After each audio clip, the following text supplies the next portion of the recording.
Welcome back mga kaaldab. Ito na naman po ang inyong lingkod, si Mr. Destiny. At magbibigay po ako ng pinakamainit na update po ngayon sa social media. Dito po sa i-update natin o sa title pa lang marami nang magre-react, marami na magko-komento. Hindi maganda, hindi kaaya-aya at syempre hindi naman po talaga papabor sa atin.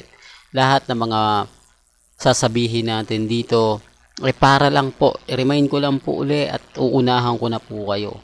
Sa mga ayaw po sa update ko, okay lang po yan. Dahil ang update ko na ito ay para lang po sa mga mami, sa mga tita, sa mga senyor na hanggang ngayon nakikipaglaban. Hanggang ngayon nakikipagdigmaan sa mga Armain at sa mga Alden fanatics. At syempre isama na rin natin ang Kat din.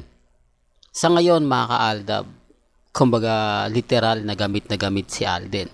Ultimo si Ann Curtis ay gusto nga po rin makatrabaho si Alden Richards. Halos karamihan po ng ABS-CBN na mga artista, bakit nga po ba si Alden Richards yung gusto makatrabaho?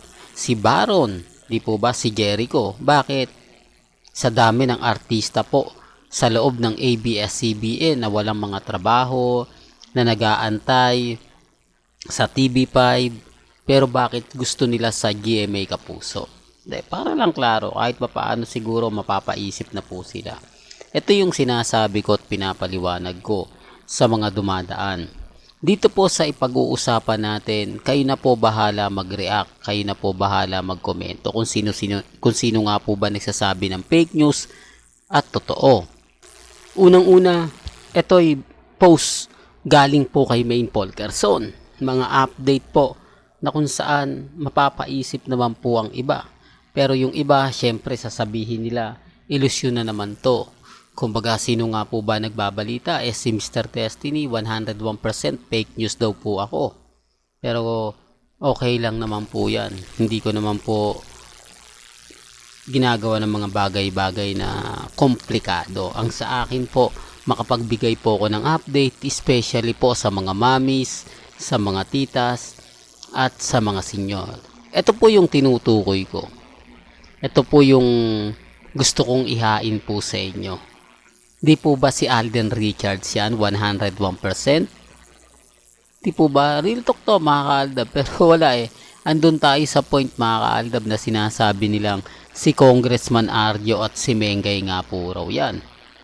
Hindi po ba? Pero bakit maitim?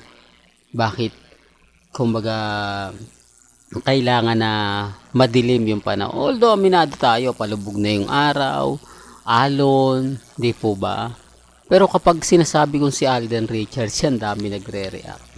Ang dami nagko-komento. Galit sila. Di po ba? Hindi porket daw po madilim, si Alden Richards na yan. Di porket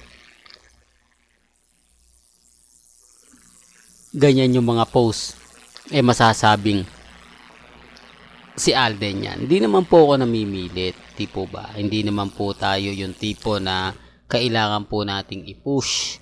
Hindi naman po tayo yung tipo na galit kapag may mga update po na mapapaisip naman po sila. Sabi ko nga po sa inyo, dito po sa channel ni Mr. Destiny, lahat po ng mga gusto nyo pong mapanood, mapakinggan, relax lang po kayo.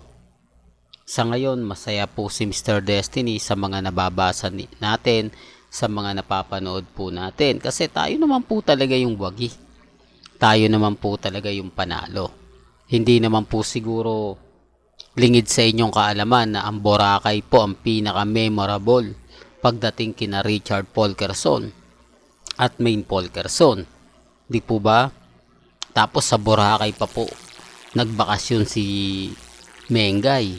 Kaya sabi ko sa inyo, okay lang naman po yan. Ano man po kasi sabihin nila, ano man po kasi yung kumbaga i-update nila, talagang normal lang yan. Po ba? Hindi naman po ako basta-basta nagpapa-apekto at hindi naman po ako basta-basta nagpapatinag. Lalo na nga po kapag ang pinag-uusapan natin ang real life couple. Sa ngayon, masaya po ako mga kaaldab na marami pa rin po nagre-react, nagko-komento sa akin, Mr. Destiny, tuloy lang ang laban. walang sukuan, di po ba? Siyempre, lumalakas po yung loob ko. At siyempre, nagiging matatag po tayo. Yan ang isa sa rason kung bakit po hindi ako basta-basta nagpapadaig at nagpapatalo. Sa ngayon, antay na lang po tayo ng mga magaganap at mangyayari. Wala naman po tayong post o wala naman po kasing post sila. At least nilito nga po sila ni Maine di po ba? Nag-post si Maine sa kanyang Facebook. Di po ba? Pansin nyo yan ang sinasabi ko. Na kapag may mga issue, nagpo-post si Maine. Pero, kumbaga, popular lang naman po yung mga pinopost ni Maine. Ang ibig kong sabihin, wala naman pong connection sa R-Main at Main Fanatics. Galit nga po yung R-Main kapag nagtitrending po yung Aldab. Pero bakit nga po hindi nagtitrending ang R-Main? Di po ba? Tapos sasabihin nila mas marami daw po ang R-Main kesa sa Aldab. Common sense na lang po. Di po ba? Kahit sabihin nyo na yung ibang mga mamis, mga titas, mga senyor, bumaliktad na. Kahit sabihin nyo na konti na lang po yung Aldab, okay lang naman po yan. Hindi naman po kami namimilit. At lagi ko naman pong sinasabi sa inyo na wala pong pilitan sa channel ni Mr. Destiny. At hindi po ko kumukuha ng mga bagong followers, bagong subscriber. Kasi alam ko po na wala na pong tatangkilik pa kay Mr. Destiny. Wala na pong magsasubscribe kay Mr. Destiny. Hindi, para lang klaro, para lang po sa kaalaman ng lahat. Dahil nga po, ano tayo yung delulo na raw kulto, paasa. Sa tingin nyo, 2022, 23, 24, maraming magsasubscribe sa akin. Kinasal nga po raw si Congressman Arjo at si Maine. Ayaw ko pa raw pong tumigil. Pero sabi ko nga, yung mga taong nagmamahal po kay Mr. Destiny, ito po yung since 2015 hanggang 2019 kasi kami po yung magkakasama, kami po yung talagang naninindigan para sa Aldab. Bagamat masakit, yung iba talagang hindi na kinakaya, sumusuko na, normal lang po yan. Ako nga po katakot-takot na maanghang, masasakit at hindi kaaya-ayang salita na nasagap ko, pero kita nyo naman po, di po ba? Matatag at kampante pa rin po tayo. Di po ba? Well, hanggang dito na lang po yung updates natin, mga ka-Aldab, ba?